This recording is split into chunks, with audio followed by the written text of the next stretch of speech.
Drusus Leverian, welcome.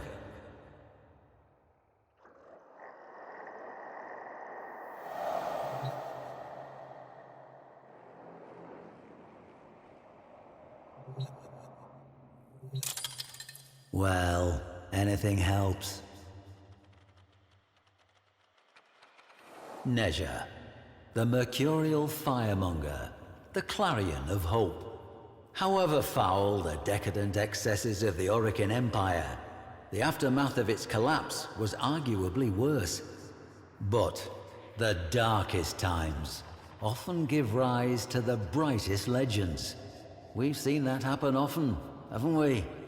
Tales of a being called Nezha predate the Orokin fall. They speak of a swift warrior who leaves trails of fire, summoning barbed spears from the very earth. But it is during a time of unsurpassed brutality, at a moment of wanton slaughter, that this most blazingly improbable of warframes first proves to be more than a myth.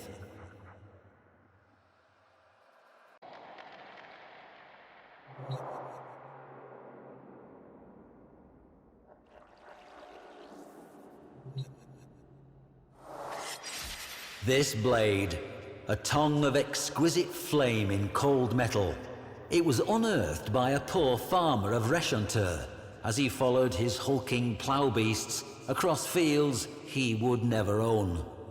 Another might have bravely kept the dagger, but records suggest he handed it into his overseer on the spot, a half cup of rice his princely reward. With no dax to keep the peace, and no parvus granum to hold the corpus board together, bloody land grabs were routine. The fertile fields of Reshantur changed hands many times. With each hostile takeover, slain workers became fertilizer for the next yield of crops, tended by the survivors. And so it went. This created what you might call a staffing problem. If all the surviving adults are working the fields, then who is left to defend them?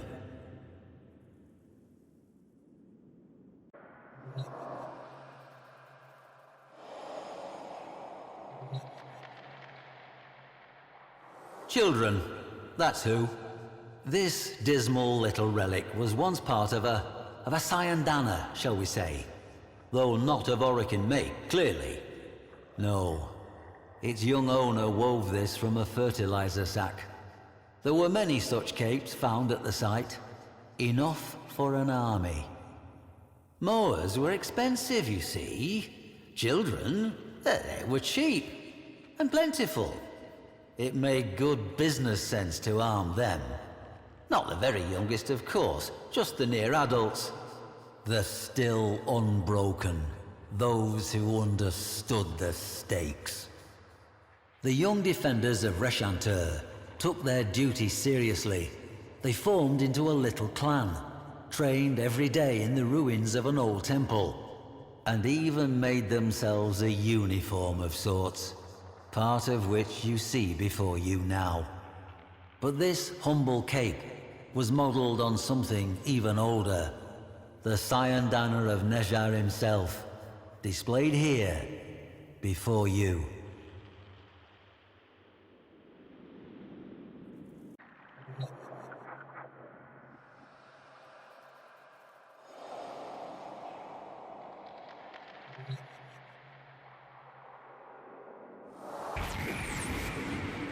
This chakram was found in the ruins of the Reshantur temple, along with fragments of stories scrawled on slates in an immature hand, and oaths of dedication to a figure of legend.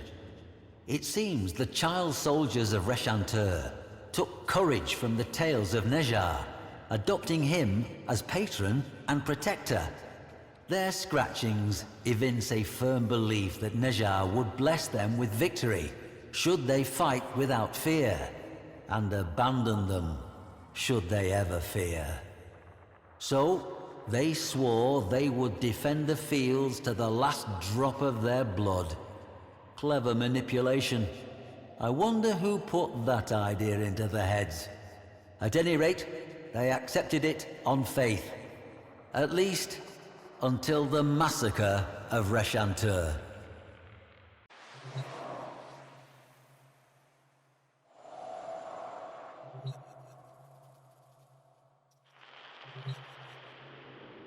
This spear, modelled on Nezha's own, was found buried in scorched soil. Note the size. Records of the attack are nigh impossible to find. Not surprising.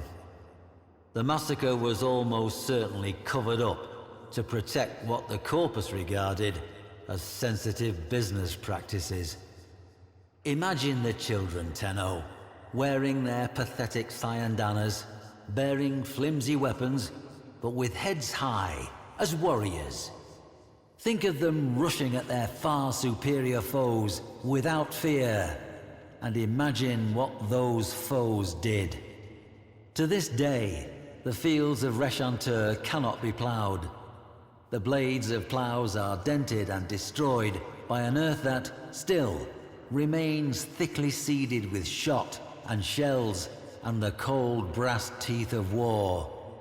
But that is not why the event is called the Massacre of Reshantur. The children charged, the corpus took easy aim, not one child's heart fluttered. And then, flame!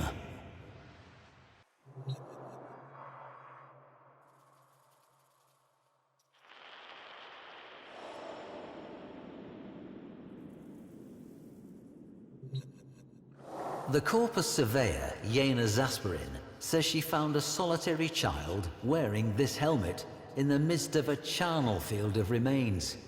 But they were the remains of corpus troops, some dismembered, some impaled, all burned.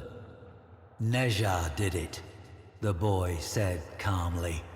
He flew down from the sky and tore the enemy asunder with wheels of flame. When a child fell, he would raise them up again. Nezha moved quick as a scimitar, and the earth burned where his feet touched. Now the others had gone with Nezha, part of his celestial army. The boy had stayed behind to tell the story. To Zasperin, the boy was merely traumatized. The massacre, probably a mutiny within the corpus ranks. But Reshantur has been excavated, and every single one of the thousands of blackened bones that were gene-tagged had belonged to an adult.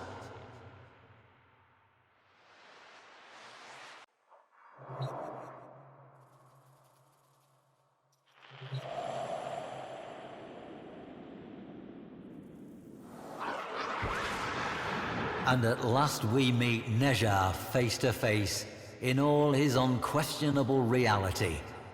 Did this Warframe model itself on the myths to take on the mantle of a mythic hero, or were the myths left in the Warframe's wake, a blazing trail to light the way? History will always be some manner of educated guesswork, and occasionally one of faith. Perhaps in some deeper stratum, we will find the lost children of Reshantur, sad little clusters of bones, not saved at all. But I have faith we will not.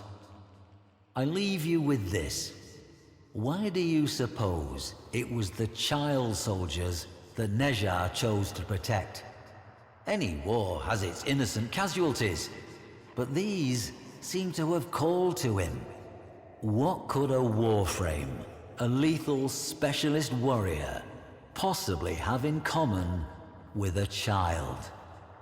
That riddle, I fear, must remain a riddle.